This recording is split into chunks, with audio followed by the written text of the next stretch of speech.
Voice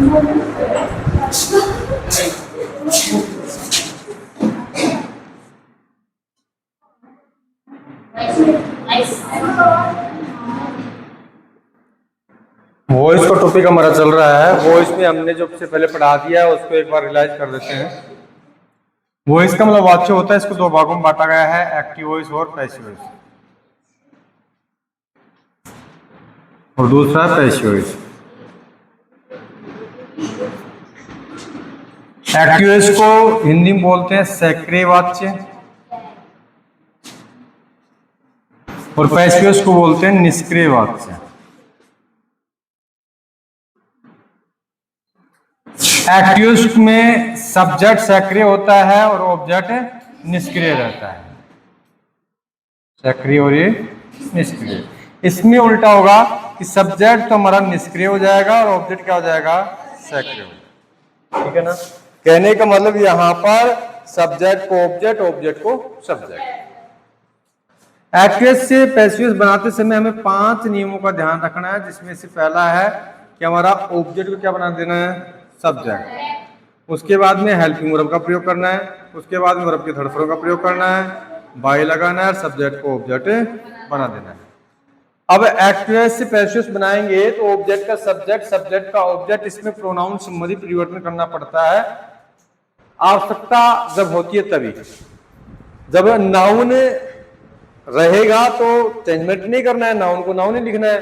लेकिन pronoun में भैया बहनों आपको ध्यान देना है कि आई को वी में बदलना है, वी को अस में, यू को यू में, दे यानी इट को इट में, सी को हर में, ही को हिम में, और दे को देम। ठीक है क्या, ऐसे बदलना है। हेल्पिंग वर्ब में आपको टेंस से संबंधित सारणी जो मैंने लिखवाई थी वो ध्यान रखना पड़ेगा। प्रेजेंट सिंपल टेंस को प्रेजेंट कंटिन्यूअस टेंस में, पास्ट सिंपल टेंस को पास्ट कंटिन्यूअस में, और यानी फ्यूचर सिंपल को फ्यूचर कंटिन्यूअस टेंस में। अगर कंटिन्यूअस याद आए, प्रेजेंट कंटिन्यूअस हो, पास्ट कंटिन्यूअस हो, फ्यूचर कंटिन्यूअस हो, फ्यूचर कंटिन्यूअस का बनेगा नहीं एक्टिव से पैसिव। तो प्रेजेंट कंटिन्यूअस और पास्ट कंटिन्यूअस। अगर ईजीएमआर आ जाए, वाज आ जाए, तो आपको BEING बीइंग शब्द का प्रयोग करना है। अगर परफेक्ट आ जाए, प्रेजेंट परफेक्ट, पास्ट परफेक्ट या फ्यूचर परफेक्ट, तो शब्द के आगे क्या लगाना है, बीन। ठीक है ना, BWE इतना लिखा था।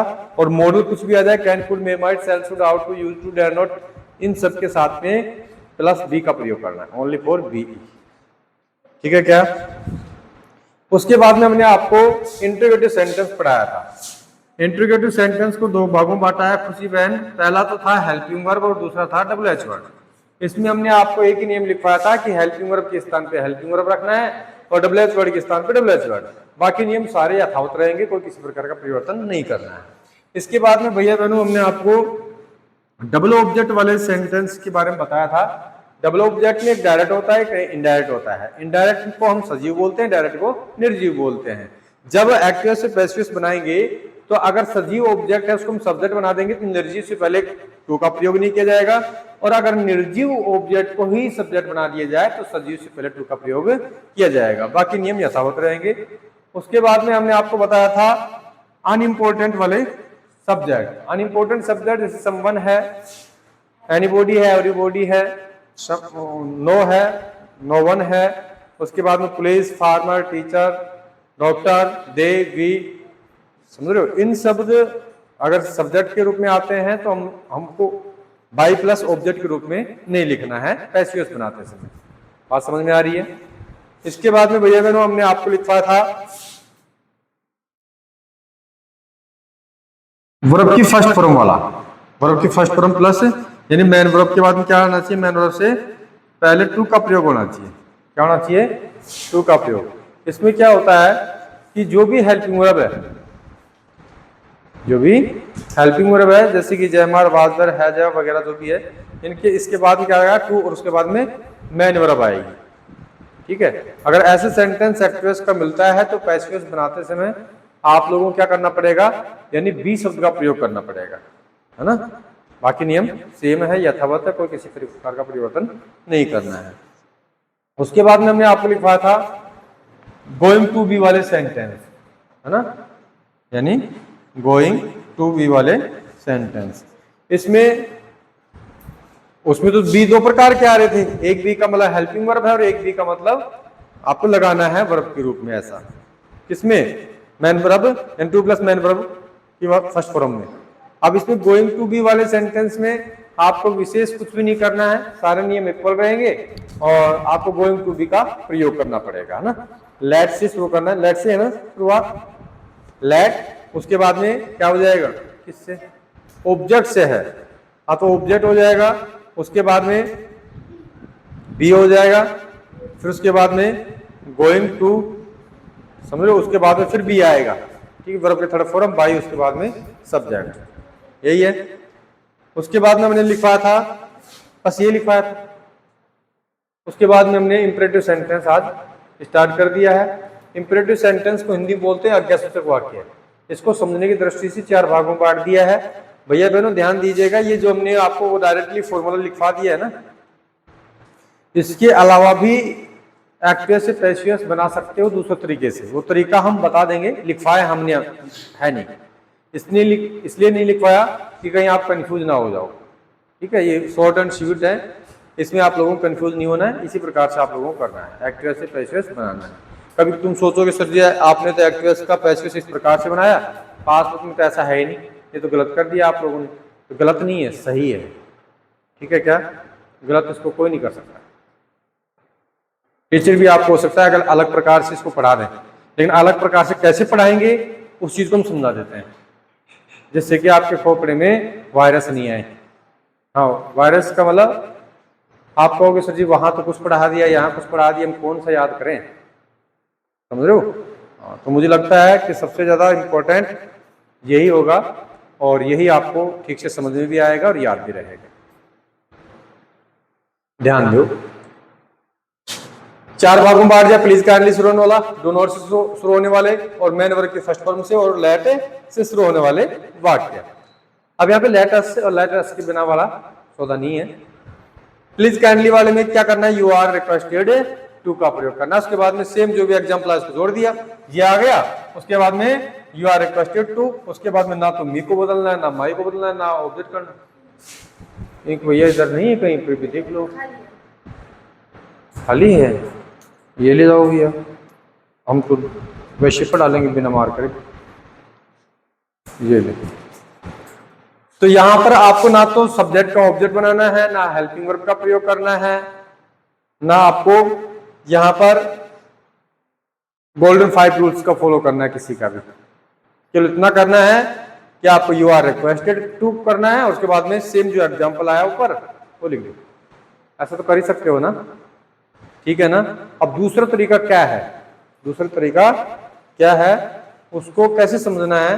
कहने का मतलब लेट करना है, उसके बाद में ऑब्जेक्ट लिखना है, उसके बाद में बी का प्रयोग करना है, उसके बाद में वर्ब के थर्ड फॉर्म मार्कर ले आता हूं मैं। ऐसे तो फिर आप कंफ्यूज हो जाओगे, सर जी क्या बोल दिया, समझ में नहीं आया।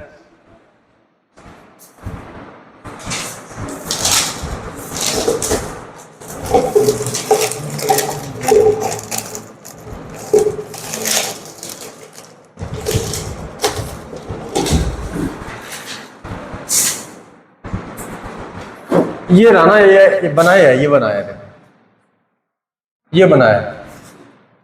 ये जो फॉर्मूला है ना, ये फॉर्मूला पूरे में सब में लगा सकते हो आप, कंप्लीट, ठीक है क्या। जैसे कि ये एग्जांपल था हमारा, कौन सा? ये वाला, इसको बनाना है भाई, ये तो बिल्कुल ही खत्म हो गया। अब डायरेक्टली इसका पैसिव्स बना देते हैं, हम नीचे बना देते हैं यहाँ पे। तो देखो पहले क्या लिखना है हमें? लेट, यहाँ पे क्या लिख दिया हमने? ओहो, प्लीज काइंडली वाला है ना, इसमें थोड़ा सा अलग है भाई, है ना, इसमें थोड़ा सा अलग है, बाकी इसमें हम यूज नहीं कर सकते, बाकी हम यूज कर सकते हैं, है ना। इसका अलग है, इसमें हमारा लेट है, उसके बाद में ऑब्जेक्ट है, फिर प्लीज काइंडली है, उसके बाद में बी है, उसके बाद वर्ब के थर्ड फॉर्म है, उसके बाद बाई है, उसके बाद यानी सब्जेक्ट है, ऐसा है। उसके बाद में डू नॉट वाला है, डू नॉट वाले में क्या करना होगा? लेट, उसके बाद में बी, उसके बाद में नॉट, उसके बाद में बी, फिर वो लेट ऑब्जेक्ट। जैसे यही एग्जांपल है डू नॉट स्मोकिंग, तो इसमें क्या हो जाएगा? सबसे पहले लेट लगा देना है, लेट लगा दिया, ऑब्जेक्ट गायब है, गायब है, इसमें ऑब्जेक्ट है कहाँ है? सेंटेंस में नहीं है ना ऑब्जेक्ट, नहीं है। उसके बाद में क्या कर दिया हमने, बी लगा देना है। क्या कर देना है, बी। उसके बाद वर्ब की थर्ड फॉर्म क्या है, वर्ब स्मोक। स्मोक की थर्ड फॉर्म क्या होती है, स्मोकन। उसके बाद में बाई लगा दोगे, उसके बाद में सब्जेक्ट इसमें है ही नहीं। ठीक है ना। तो कहने का मतलब आप इस चीज में इन्वॉल्व मत हो, इसमें इन्वॉल्व नहीं होना है आपको। डायरेक्टली बस इतना ध्यान रखना है कि यू आर रिक्वेस्टेड टू लिखना, उसके बाद में सेम जो एग्जाम्पल आया उसको राइट कर देना। ठीक है। डू नोट वाले में यू आर फॉरबिडन टू, उसके बाद में सेम लिख देना जो भी आया। डू नोट को हटा देना, लिखना ना, इस चीज का ध्यान रखना है। डू नोट को हटा देना, प्लीज काइंडली को हटा देना, हटिए रहे पहले से। ठीक है। उसके बाद में मैन वर्ब की फर्स्ट फॉर्म में इसमें यू आर, इसमें भाव देखना है कि सेंटेंस में भाव किसका है। अगर रिक्वेस्टेड का है तो यू आर रिक्वेस्टेड टू करना है, अगर विश्ड का है, इच्छा का है ना, तो आपको यू आर विश्ड टू करना है।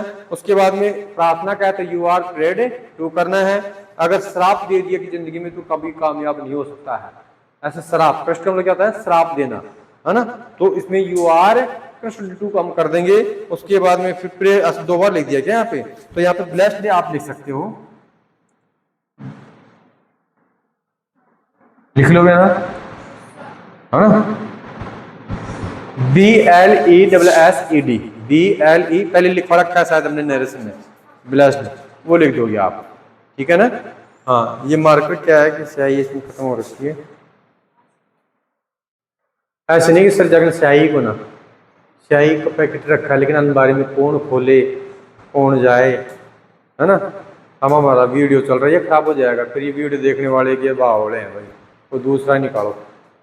ऐसे बोलेंगे, कमेंट्स भी कर देंगे कई, तो कर भी देते हैं, लेकिन ऐसे कमेंट्स करने वालों को हमने अलाउ नहीं कर रखा, है ना। कमेंट्स कौन कर सकते हैं, हमारे अपने विद्यार्थी जो हमसे पढ़े हैं, उसके अलावा दूसरा कोई कमेंट्स कर ही नहीं सकता। जैसे ग्रुप में कर रखा है ना हमने, ओनली फॉर सेंड एडमिन, है ना, मैसेज, केवल इस ग्रुप में हम ही मैसेज भेज सकते हैं, आप लोग देख सकते हो, मैसेज भेज नहीं सकते, है ना। आज के इस युग में सोशल मीडिया का नॉलेज होना बेहद जरूरी है। पहले होता था ना कि अगर कोई टीवी में शक्तिमान को देख लेता था या फिर कोई समाचार भी देख के आ गया तो गांव में बोलते थे बिगड़ को छोड़ो, टीवी देखो लाग गो, ऐसा हुआ करता था पहले। लेकिन ये सब क्या हो गया, आजकल आम बातें हो गई हैं। मोबाइल का सौदा चल रहा है, इसमें भी कई भैया बहनों को बोल देते बिगड़ जाएगा, लेकिन आने वाले समय में क्या हो जाएगा, पूरा नेसेसरी हो जाएगा, जिसको आम लोग देख पाएंगे और जरूरी भी रहेगा। और वर्तमान में तो कर भी दिया है। ये तो शुक्र है कि लॉकडाउन जल्दी खुल गया, अगर 2, 4, 5, 10 साल लॉकडाउन लगा रहता तो सब अपने अपने घरों में लगे रहते। हाँ, एक देश है, शायद उसका नाम ध्यान नहीं आ रहा, तो मैंने सोशल मीडिया पे देख रहा था, तो वो बता रहे थे कि दोपहर का समय था, हालांकि दोपहर में तो यहाँ पर बहुत से कम लोग निकलते हैं, लेकिन यहाँ तो सब निकलते हैं, काम ऐसा ही है खेती बाड़ी का।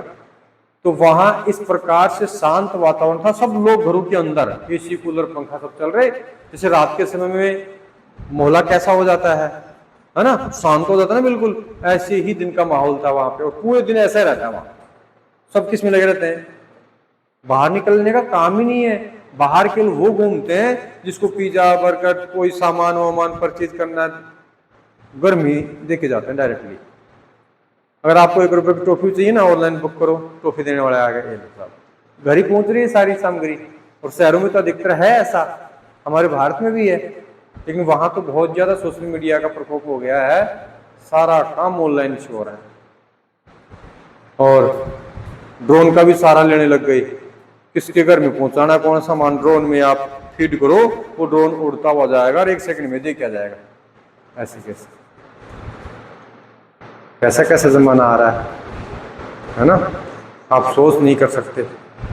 अब ये स्कूटी लेके आए हैं, अब इसमें पूरा काम डिजिटल है, हम यहाँ से देख लेते हैं कि बैटरी कितना % चार्ज हो रही है कि नहीं हो रही है, कितना % हो गई है, ऐसा है। इसमें पूरा सेंसर वाला सिस्टम है। यहाँ से अगर हमने बंद कर दिया ना स्कूटी को, चाबी से भी ऑन नहीं होगी, बंद हो गया, समझ रहे हो ना, ऐसा डिजिटल वाला मामला है। जिसको हम सोच ही नहीं सकते।